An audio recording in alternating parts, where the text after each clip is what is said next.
is officially day 16 of our 30-day decluttering challenge, which is amazing. If you have consistently shown up every day for 5 minutes for 16 days, not only are we more than halfway there, but you are literally rewiring your brain to be a more organized person. You are changing yourself. You are making decluttering a priority. You are building your decluttering muscles, and you are proving to yourself that you can be consistent. Ah, pat on the back, pat on the back. You are so great.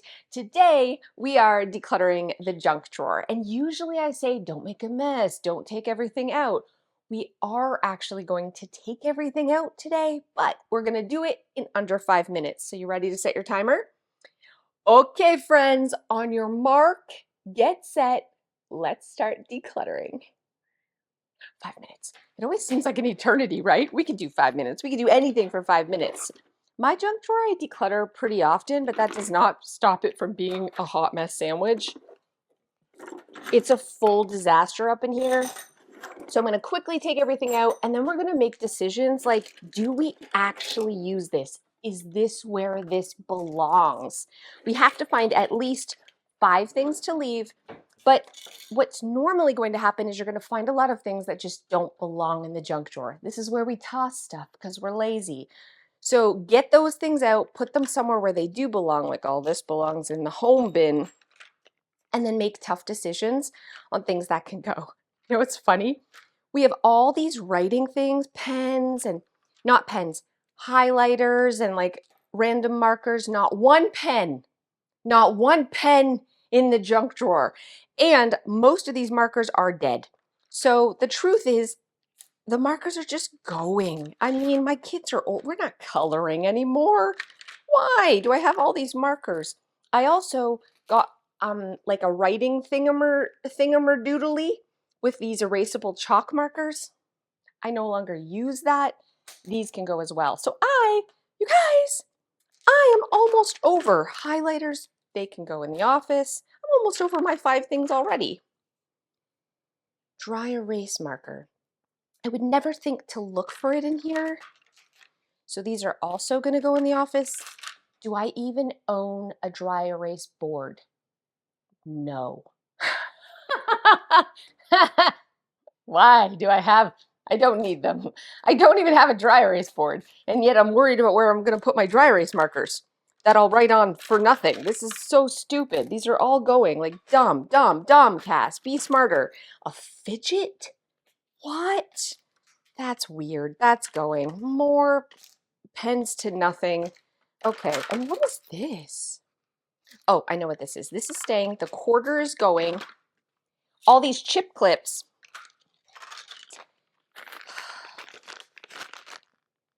I bought these because I saw this on TikTok and you put it on your arm, and I feel like, will I ever use these? The answer is probably no, but maybe, but I wouldn't think to look for them in the junk drawer. They're going to go in the home bin, and I'm going to give them a few more months before I like say heave ho, out you go. But either way, I let go of a lot of pens, and we still have 2 minutes left. We are winning. So again, look, be ruthless, take a look and say, am I using this? Do I need to keep this? Random lid, I found another thing, this is ridiculous. And then put things back a little bit neater. If things belong somewhere else, like I have things that belong in my office, take them there immediately. And just like that, friends, another space beats the dust. Ain't another one's dead. Ain't another one's dead. Another one bites the dust. Should I do more? No, we're not getting, no, Cass. You too. We're not going to continue because we're not getting burnt out. We're going to come back here tomorrow and tackle another space. We stop now, even if we're feeling the decluttering mojo, we stop so we don't get burnt out, and we come back at it another day. Thank you guys so much for watching. Hope you're feeling inspired. Hope you got rid of stuff. Make sure you take a picture and post it and tag me and use the hashtag ClutterbugDeclutter. And I'll see you back here tomorrow. Thank you guys so much for those of you who have stayed to the end. Now it's time for a ridiculous story. This is like an oldie but a goodie again. This happened a few years ago, and I was driving Joe's brand new SUV for the very first time, and it ran out of gas. So I took it to the gas station and opened up the gas cap. Like, I paid for the gas, you do the whole thing. I opened up the gas cap and there was no gas cap. There was like a door, and then there was just a hole. And then I tried to put the nozzly thingamadoodly in the hole and it wouldn't go. So I was like, there's a trick to filling his gas. So I opened up the car and I was looking for like a button that maybe opened the hole. And I was like looking in the dashboard and I was pushing a bunch of stuff. And there was like, what is this?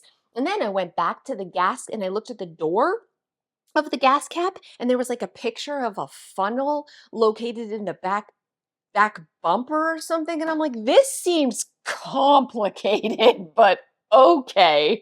So I go to the back, I open the trunk, I'm looking through to find this funnel. I'm like, do I have to remove his bumper? Like, do I have to get tools to fill? Something doesn't seem right. So before I remove the bumper, I asked somebody nearby, like, help, I can't figure out how to.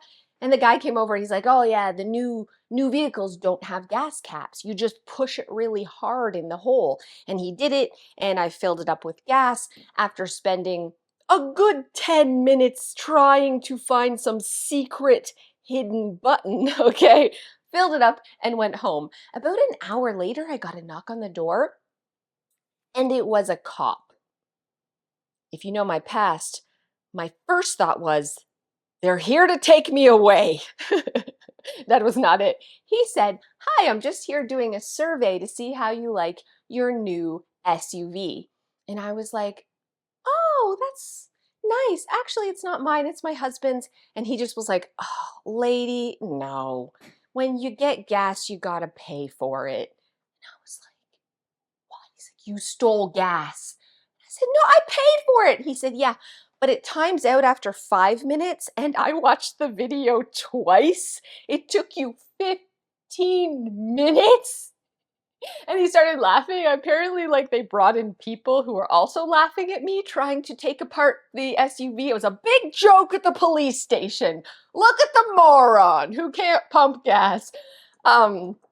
So I had to follow him back and pay for the gas that I accidentally stole. But also, who knew that gas pumps time out?